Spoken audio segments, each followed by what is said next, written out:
Hello everyone, welcome to this video on patch V25.S1.4, so the 4th patch in Season 15. Today we're going to take an in-depth look at Sion's buff and the tank item changes in the upcoming patch.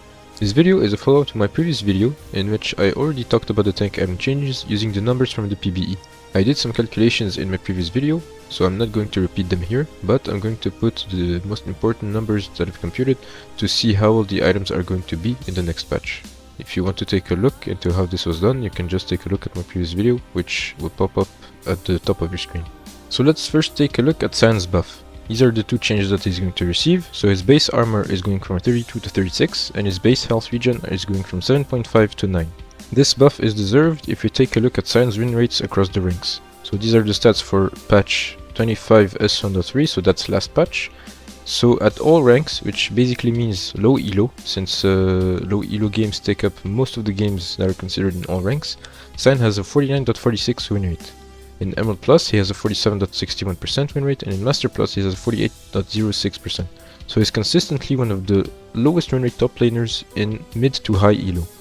It's going to be interesting to take a look at Sion's armor and health regen before and after the buff and compare them to other champions. So as you can see, Sion had 32 base armor at level 1. This means that he was the 65th highest rated champion in the game for base armor at level 1. After the buff, Sion's base armor will be 36, which means that he will be the champion with the 25th highest base armor at level 1. Now, if you take a look at health regen, before the buff Sion had 7.5 health regen, which meant that he was part of the champions with the 46th highest base ranking for health regen. After the buff, Sion will have 9 health regen at level 1, putting him on par with some of the best champions in the category. These include champions from the following archetypes, such as Juggernauts like Darius, Illaoi, Nasus, tanks such as Xante, Cho'Gath, Ornn, and champions without early shields or heals, which are balanced around top or mid, such as Gwen, Akali, Sylas, Naafiri, etc. It is clear that this buff is skewed towards the early game in the laning phase, since Sion is only being impacted on his base stats, armor and health regen. It's important to remember that the mid to high ranks are based on the early game, whereas the low ranks are based on the late game. As such, these buffs are going to impact the mid to high ranks. This makes sense when you take a look at the stats that I showed earlier, as we saw that Sion is fine at the lower ranks. Sion now has one of the best innate health regens in the game, as well as a huge boost in armor in the early levels. This will help Sion's laning phase a lot, since it means that it will take less damage from trades and regen more HP passively between fights with his laner. It's also important to remember that there's going to be some synergy between the buff in health regeneration and items such as Heartsteel and Necrocairn, since these items give 100% health regen and Sion's health regen will be much higher during the entire game. However, we still need to see how Sion will fare starting from the mid game with the nerfs to Heartsteel, Unending Despair and Plated Steelcaps, which are all core items for this champion.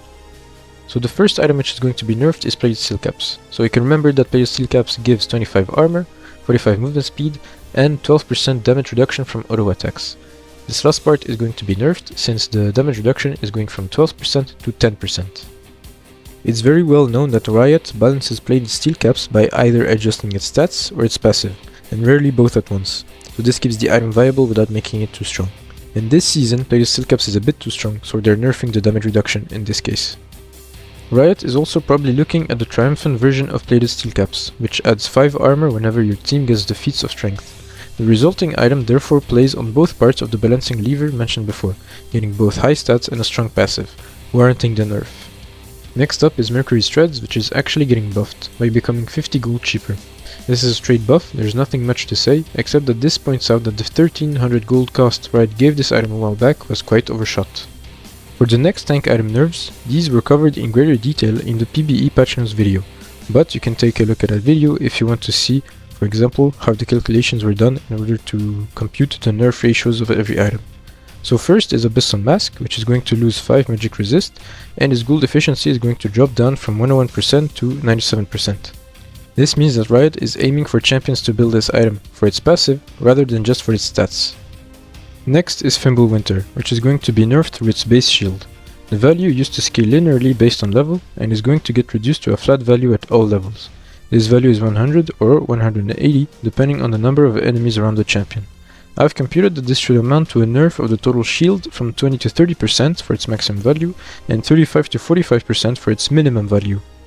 This means that champions with bigger mana pools are going to be less impacted by the nerf. This also means that there's going to be a higher emphasis to go mana full banned in your runes and or building Frozen Heart. This also means that due to the current mana scaling on the total shield, that the lower mana you are, the smaller the shield is going to be, and so the stronger the nerf's impact is going to be felt. Heartsteel is also going to be nerfed, so the bonus health that you gained is going to be nerfed by 20%.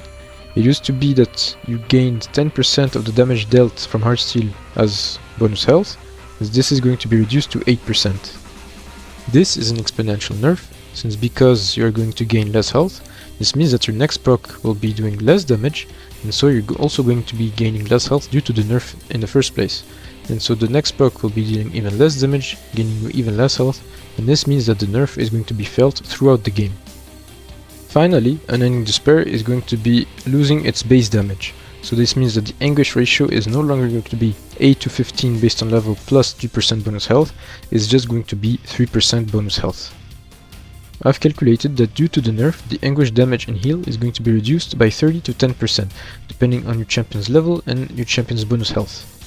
The conclusion for this nerf is that champions with bigger health pools are going to be less impacted, but the nerf is still going to impact late game since losing around 15 damage in the later levels. In conclusion, it's clear that Riot wants to nerf tanks with the amount of items which are being looked at in this patch. However, according to Riot Freak, who is the head of the balance team, tanks are not strongly overperforming compared to some other classes, rather they are quite frustrating to face for many players, so it was important that Riot released a patch showing that they did indeed nerf tanks. So they are however planning to buff back some of the tank champions who are going to be too strongly impacted by these changes, similarly to Sion. Speaking of Sion, his laning phase will undoubtedly become stronger, but his item spikes are clearly going to be weaker due to the nerfs. Therefore, I predict that Sion will remain in the lower win rate champions in mid to high elo in the upcoming patch. Thank you very much for watching, I hope you liked the video and I hope you learned something. If you did, don't hesitate to like, to subscribe, to check out the matchup spreadsheet for Sion as well, go follow my Twitch channel, etc. I'm going to try and put out more of this content whenever there's Sion related news or tank related news. So yeah, catch you guys next time, bye bye.